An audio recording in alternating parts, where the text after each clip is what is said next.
নজর রাখবো পরবর্তী সংবাদে। ফের একবার নজর রাখবো রেলির দিকে। তিরঙ্গা রেলির আজ আয়োজন করা হয়েছে।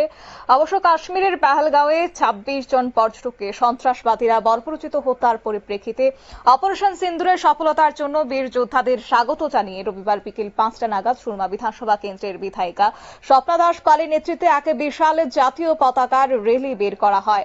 বিশাল রেলিটি সুরমার চুলুবাড়ি পঞ্চায়েত অফিস থেকে বের হয়ে ৩ কিলোমিটার পথ অতিক্রম করে দুর্গাচৌমুহনী বাজার পরিক্রমা করে বাজারের একটি অফিসের সামনে এসে সেখানে সমাপ্ত হয় এবং এই রেলি সমাপ্ত করে সংক্ষিপ্ত বক্তব্য রাখতে গিয়ে বিধায়িকা স্বপ্না দাস পাল বলেন, পেহেলগাঁওয়ে ২৬ জন পর্যটক পাকিস্তানিদের মদতদাতা উগ্রপন্থীরা হত্যা করে।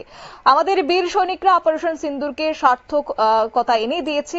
তাই সুরমা বিধানসভার প্রতিটি মানুষ বীর সৈনিকদের সম্মান জানিয়ে জাতীয় পতাকা হাতে নিয়ে রেলিতে সামিল হয়েছে।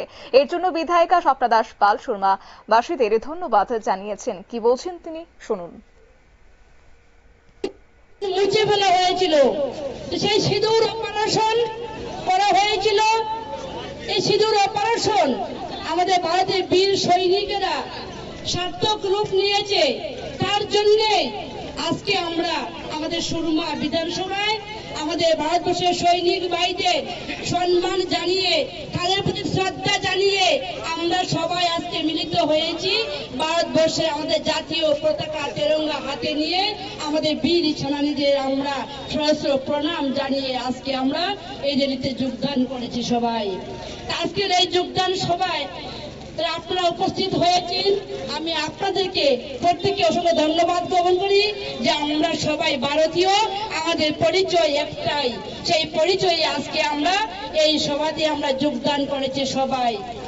তাই আমরা আগামী দিন আমাদের ভারতের যারা সৈনিক ভাইয়েরা রয়েছে, সীমান্তে রয়েছে। আপনারা শুনলেন সুরমা বিধানসভা কেন্দ্রের বিধায়িকা স্বপ্না দাস পালের বক্তব্য। অবশ্য অপারেশন সিন্দুরের সার্থকতা এনে দিয়েছে ভারতীয় সেনাবাহিনী। সেই সেনাবাহিনীদের ধন্যবাদ জানিয়ে এবং তাদের অভিনন্দন জানিয়ে আজকের এই তিরঙ্গা রেলির আয়োজন করা হয়েছে। তবে অবশ্য আজকের এই তিরঙ্গা রেলি শুধুমাত্র বিশিষ্ট ব্যক্তিরাই নয়, একই সঙ্গে মহিলাদের উপস্থিতিও ছিল বেশ লক্ষণীয়। নিয়ে নিচ্ছে ছোট্ট একটি বিজ্ঞাপন বিরতির সঙ্গে থাকুন।